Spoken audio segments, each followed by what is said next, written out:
announcement. Cam, what will John Key spend his over $300 per week tax cut on, and how equitable is it that he will prosper when so many New Zealanders are barely making ends meet? Well, your good friend, John Key. Well, I don't know if he's my good friend. Your good friend. Your very good friend. Who knows what he'll spend his $300 a week if your figures are accurate there. Over 300. The important thing here, though, is that we're moving to having more consumption-based taxation, where the people who consume the most pay the most, and that can only be better.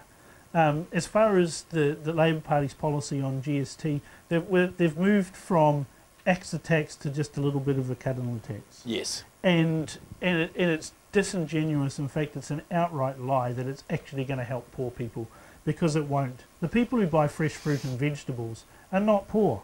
They're the people from even though that study in Otago showed that if you remove the tax, people bought more. The study is utterly flawed, because it is not based on the price that vegetables are paid for at the end. They've made a blanket cut of 15% or whatever it was, 12.5% at the end price. Yeah. But the problem we have here is that fresh fruit and vegetables, the price of them changes hourly.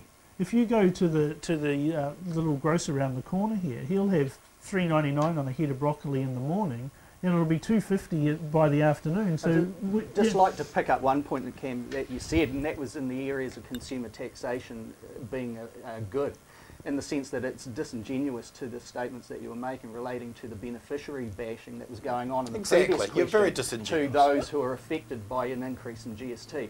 Well, everyone's affected by an increase in GST. The idea of GST is it's completely fair. But my point was about the inequalities that we're creating from this. Remember, those people at the lowest end of the scale actually don't pay any tax at all. And so to say they're not getting tax cuts when they don't pay tax in the first place. But we're talking about disposable income and also loading on the living standards of people. But Labour's GST proposals are a tax cut for the rich, because they're the ones who buy fresh fruit and vegetables, not poor people. Poor people buy frozen vegetables. But if we want to get more fresh and fruit and vegetables into it... But what's the difference between frozen peas and Do you think the GST removal of fresh fruit and vegetables policy by Labour is serious, or is it just populist nonsense? I think it's weighted somewhere between the two. Obviously they're serious, they believe their own convictions, but the other side of things is it's not far enough. Right, and if you're going to agree with Cam on some aspects of what he's saying, you'd have to say that it's not actually honest enough to actually say, let's do what the Australians did when they were actually looking at bringing... Well, I was living in Australia when they did that, and it was a dog's breakfast. Well, why aren't they taking GST off water? That's the thing I want to know. Well, Cam, two-thirds of the tax cut goes to the wealthiest top third. Is this how New Zealand catches up with Australia? They pay 7/8 of the tax. Is this how? They pay 7/8 of the tax. Yeah, but because they've got more money, they should. But here's the thing: does it help us? Probably does help us, because the people who pay the most tax are also the ones who are employing people, who are risking their capital. The Sam Morgans of the world who have structured their situation where they don't pay any tax at all. It's the New Zealand dream, isn't it? To be rich enough, never to have to pay tax in New Zealand. But that's the thing. That's the problem we have with our tax system. Is the only people caught by the tax system are the poor. Are the people who are working for wages and salaries. I think the biggest problem with the New Zealand tax system is it oscillates between a progressive tax system and those who want consumer-based tax system, and we never get a continuation. Here's a question to both of you. Born-again Marxist Bernard Hickey this week has renounced the free market. Hallelujah! Shouldn't we all be re-examining the low-tax, deregulated dogma as well? Shouldn't we? Wasn't it wonderful to see Brother Bernard come out and just denounce the free market? It's always good to stimulate some dialogue. It is, isn't it? I think he's lost so much weight it's now affecting his mental faculties. Okay, question, Selwyn, who will win, who will lose with the GST rise funded tax cuts? It's very difficult to say. If the GST tax cuts, if we're going to cut GST, it's got to be far more. And then obviously those areas in the New Zealand economy and our social structure that we already identified are going to benefit from any cut there. And those are those who are in the lower income bracket. Cam, who will win, who will lose? I think most people won't notice the increase in GST. Labor has been scaremongering on how massive it is. The inflation spike, you don't think it'll happen in October? It will be noticed, but not noticed so much. I mean, this is the thing. Labour's been putting out brochures which are just outright lies. Wonderful brochures, wonderful brochures. Complete lies. Yes. Saying that the GST increase is the full 15%, when in actual fact it's only 2.5%. Yep. Labour is the ones who are going to ultimately lose because John Key looked down the barrel and said, you will be better off after this. And if people are not feeling that in their pocket each week, they're going to start questioning him, aren't they? And then he will suffer. But if they don't feel it, if they don't notice it, then Labour loses. Okay, fair enough. Thank you, panel. Coming up, King Jerry and King Murray are handed powers to do what they like. What's up with National wanting to put so much power into the hands of such average ministers? Citizen A is back after the break.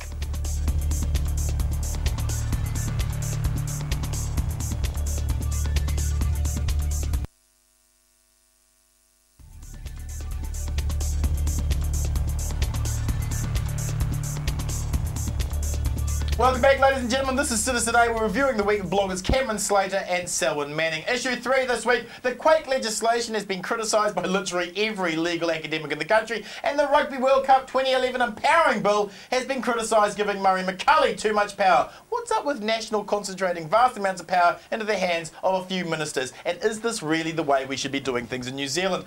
Selwyn, the Quake legislation gives Jerry Brownlee unprecedented powers that can't be challenged in court. After the Napier earthquake, we simply appointed 2 commissioners to oversee rebuilding. In light of how National stole water rights off South Islanders, should we be concerned? Yeah, I think we need to be concerned, and there's large sectors in New Zealand that are concerned about this.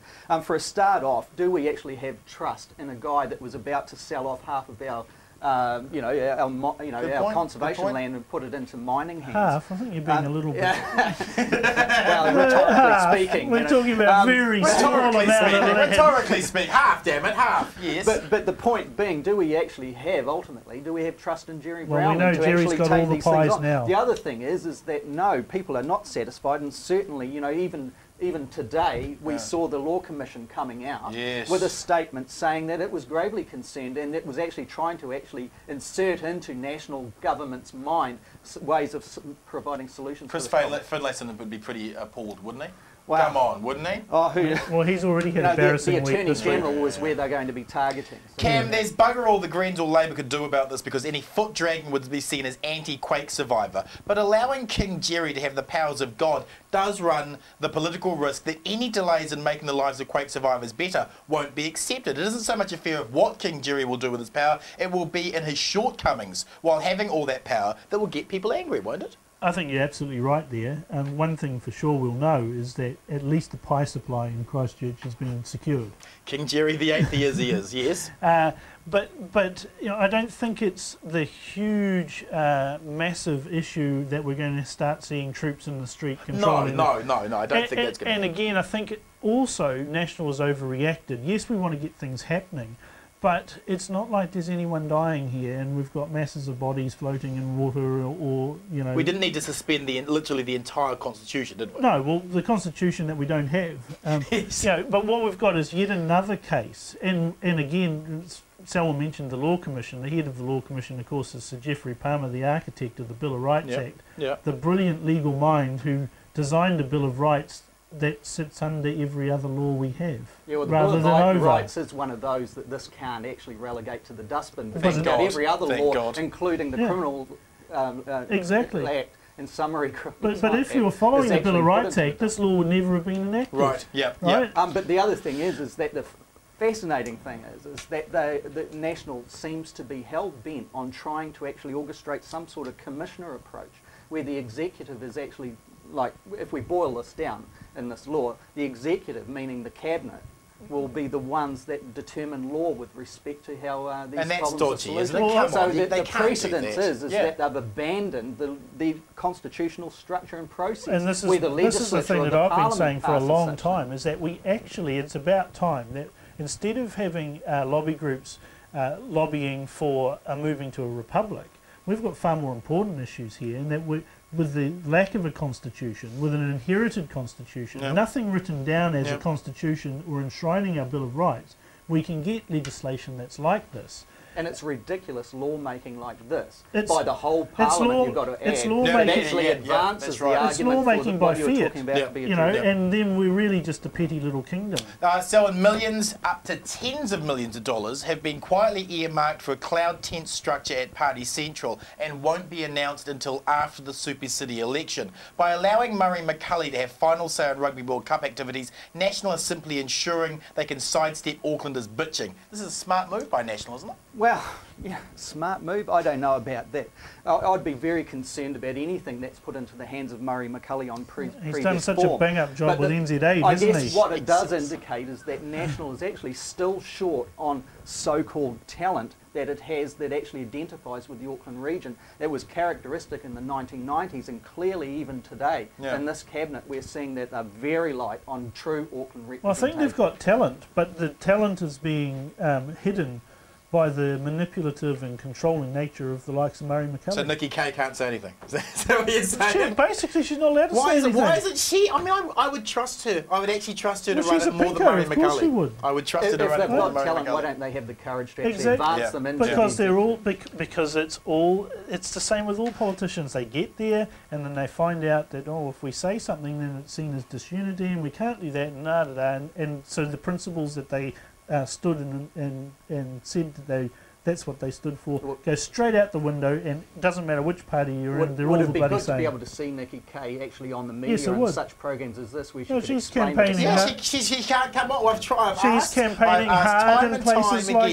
Ethiopia, you know. And I've asked Nikki Kay time and time again to come on the show. Won't come. Can't come. Won't come. Can't get John Key's permission. They actually she's a word for. She's a backbench MP. Well, so is David Shearer. Why can't she come on the show? They're MPs for a 3-year term. Exactly. It's not good enough just for in 2011 for her to poke her head up. Exactly. That's right. I agree with you on that. Can you talk to your mate John Key about that? Cam, why are your good friends National concentrating so much power into the hands of Muzza and Gaza? National seem to have this tendency to shut other people out of decision-making processes. National spent their first year in power misusing urgency 35% of the time to pass legislation. What does consultative democratic process mean to the National Party? I don't think they know. And this is the issue that I have with them. You know, Murray McCully is very concerning. I mean, he's done such a bang-up job with NZ Aid. It's completely gutted that.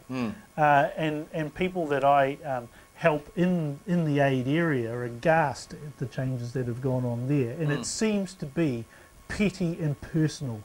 That there's this personal slight so he's decided to gut the whole area. Well, that worries me, that someone who is reacting so personally to something that's actually so very important, when we're ceding control of the South Pacific to China willy-nilly. Murray McCully is the foreign minister and in charge of that. And he's oblivious to that. Oblivious to it, and in fact encouraging it by his attitude. Now he's in control of the Rugby World Cup with these superpowers. Yes.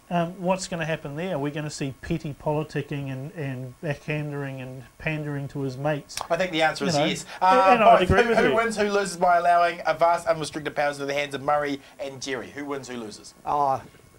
If you're struggling to find someone who wins, it would be the control freaks in the cabinet. Okay, control. Who wins, who loses? Well, New Zealand loses because our Bill of Rights Act has just been, again, completely ignored. Yeah. Who wins? Well, Murray McCully wins for now, but you never know. Don't say that. Makes me creeped out.